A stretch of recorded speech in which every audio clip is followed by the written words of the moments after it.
आज हम पढ़ेंगे चैप्टर सेट्स का पार्ट 4। तो सबसे पहले इसमें आ जाता है सबसेट्स। पहले मैं आपको एक एग्जांपल से समझाती हूँ कि सबसेट होता क्या है, उसके बाद हम इसकी डेफिनेशन देखेंगे। तो हमने मान लिया एक सेट है ए जिसमें आपकी क्लास के सारे स्टूडेंट हैं, और एक सेट है बी जिसमें आपकी स्कूल के सारे स्टूडेंट हैं। तो ये आपकी क्लास के स्टूडेंट्स का सेट है और ये आपके स्कूल के स्टूडेंट्स का सेट है। तो इसमें आपके क्लास के भी बच्चे आ जाएंगे, सारे स्कूल में आपकी क्लास के भी बच्चे होंगे। तो जो इस सेट के ए सेट के जो एलिमेंट हैं वो सारे बी सेट में भी होंगे। तो जो ए सेट होगा वो बी का सबसेट होगा। ये सबसेट का सिंबल होता है। अब हम इसकी डेफिनेशन देखते हैं। Set A is said to be the subset of B if every element of set A is also an element of set B. Means set A set B का subset जब होगा जब A के सारे element B में भी present हों।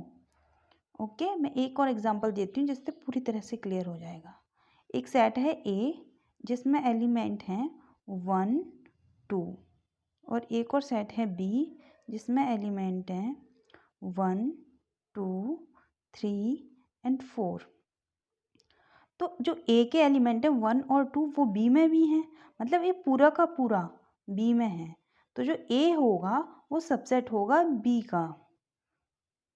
Okay, अब आगे बढ़ते हैं। अब हमारा आ जाता है subset of a set of real numbers. Real numbers का जो सेट होता है उसके कौन कौन से सबसेट्स होते हैं। तो सबसे पहले इसमें होता है नेचुरल नंबर का सेट। नेचुरल नंबर के सेट कौन से? 1, 2, 3। तो ये जो सारे नेचुरल नंबर हैं ये रियल नंबर के सेट में भी प्रेजेंट होते हैं। तो इसका मतलब जो नेचुरल नंबर का सेट है वो रियल नंबर का सबसेट है। सेम सेकंड वाला है हमारा इंटीजर्स। इंटीजर्स का सेट भी रियल नंबर का सबसेट होता है। -2, -1, 0, 1, 2। तो जो इंटीजर्स का सबसेट होता है वो भी रियल नंबर का सबसेट होता है, क्योंकि ये सारे इंटीजर्स रियल नंबर के सेट में भी प्रेजेंट होते हैं। नेक्स्ट है हमारा सेट ऑफ रेशनल नंबर। ये क्या है? Q, x equal to P upon Q, where P and Q belongs to Z and Q is not equal to 0। तो हमारे सारे रेशनल नंबर रियल नंबर्स भी होते हैं। तो जो रेशनल नंबर का सेट है वो सबसेट होता है रियल नंबर्स का। ओके, और जो नेचुरल नंबर का सबसेट था वो सबसेट इंटीजर्स का भी होता है, क्योंकि सारे नेचुरल नंबर इंटीजर्स भी होते हैं। और जो इंटीजर का सेट है वो सबसेट होता है रेशनल नंबर का, और जो रेशनल नंबर का है वो तो होता ही है रियल नंबर का। तो इस तरह से ये चलता है। इर्रेशनल नंबर का सेट जो होता है वो भी रियल नंबर का सबसेट होता है। अब हम आगे बढ़ते हैं। नेक्स्ट है हमारा intervals as a subset of R. जो हम रियल नंबर के सबसेट्स लिखते हैं उनको हम इंटरवल की फॉर्म में कैसे लिखते हैं वो देखते हैं। तो हमने मान लिया हमारे पास दो रियल नंबर हैं a and b belongs to r। जो a है वो b से छोटा है। तो अगर हमें एक सेट बनाना है ए से लेके एक ए और बी के बीच में जितना भी नंबर रियल नंबर आते हैं हमें उनका सेट बनाना है। तो हमें मतलब कौन सा सेट बनाना है? हमें सेट बनाना है वाई, जिसमें कि वाई जो है वो ए से बड़ा होना चाहिए और वी से छोटा होना चाहिए, और ए और बी के बराबर नहीं है। ए से बड़ा, बी से छोटा, ए और बी के बीच में। तो इसका जो इंटरवल बनता है वो कैसे बनता है? वो बनता है इस तरह से, ए एंड बी। हम उसको इस ब्रैकेट में लिखते हैं। जो ये ब्रैकेट जो होते हैं इनको हम बोलते हैं ओपन ब्रैकेट, और जो ये इंटरवल होता है इसको हम बोलते हैं ओपन इंटरवल। ओपन इंटरवल क्यों बोलते हैं? ओपन इंटरवल इसलिए बोलते हैं क्योंकि जो ये इसमें जो नंबर्स हैं वो ए और बी के बीच के नंबर्स हैं। ए और बी प्रेजेंट नहीं है इसमें, ए और बी इंक्लूड नहीं है, इसलिए इसको हम ओपन इंटरवल बोलते हैं। इसी तरह से एक होता है हमारा क्लोज इंटरवल। क्लोज इंटरवल का ब्रैकेट ये होता है। ये क्या रिप्रेजेंट करता है? ये रिप्रेजेंट करता है एक्स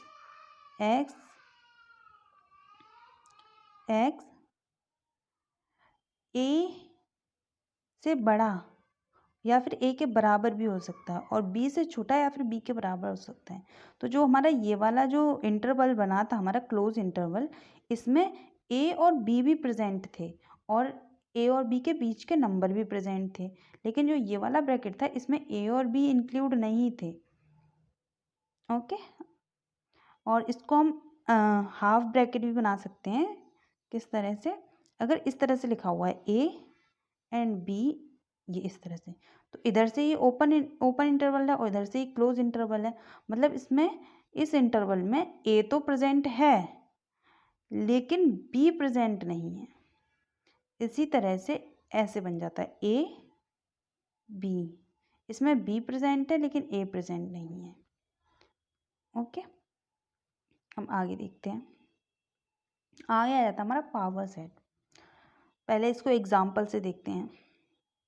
हमने मान लिया हमारा एक सेट है ए में कौन से एलिमेंट है? 1 और 2। ओके, अगर अब हमें ए के सबसेट बनाने हो तो ए के सबसेट सबसे पहले तो बन जाएगा 5 क्या होता है? Empty set. मतलब एम्प्टी सेट का मतलब क्या होता है? इसमें कोई भी एलिमेंट नहीं है, ये एकदम खाली सेट है।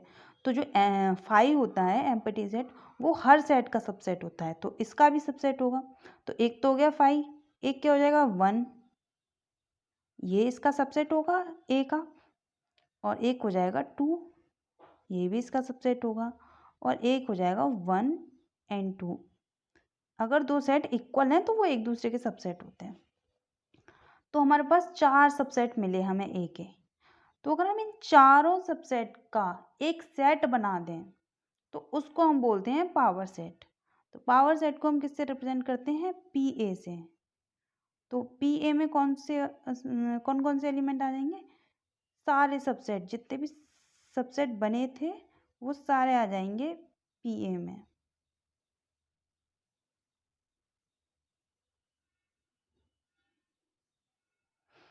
तो ये बन गया हमारा पावर सेट। अब इसकी डेफिनेशन देख लेते हैं। The collection of all subsets of a set A is called the power set of set ए। मतलब सारे सबसेट का जब हम कलेक्शन बना देते हैं तो वो बन जाता है हमारा पावर सेट, और इसको हम डिनोट करते हैं पी ए से। Every element in A is a set. मतलब इस पावर सेट में जितने भी एलिमेंट होते हैं वो अपने आप में भी एक सेट है। मतलब ये जो 1 है ये भी सेट है, ये भी एक सेट है, 2 भी एक सेट है और 5 भी एक सेट है। इन सारे सेट का हमने जब एक बड़ा सेट बना दिया तो उसको हम बोलते हैं पावर सेट। ओके, आगे बढ़ते हैं। अब आ जाता है हमारा यूनिवर्सल सेट। यूनिवर्सल सेट क्या होता है? जो हम किसी पर्टिकुलर कंटेक्स्ट में जिन सेट्स की बात कर रहे होते हैं उन सेट का अगर हम एक बेसिक सेट बना देते हैं या फिर एक बड़ा सेट बना देते हैं तो उसको हम बोलते हैं यूनिवर्सल सेट। एग्जाम्पल से समझाती हूँ। जैसे कि हमने मान लिया हमारे पास एक सेट है ए जिसमें हैं आपके 7th क्लास के सारे स्टूडेंट।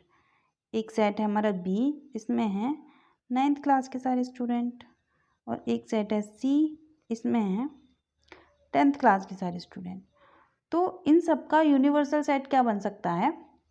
यूनिवर्सल सेट बनेगा यू। यूनिवर्सल सेट को हम यू से रिप्रेजेंट करते हैं।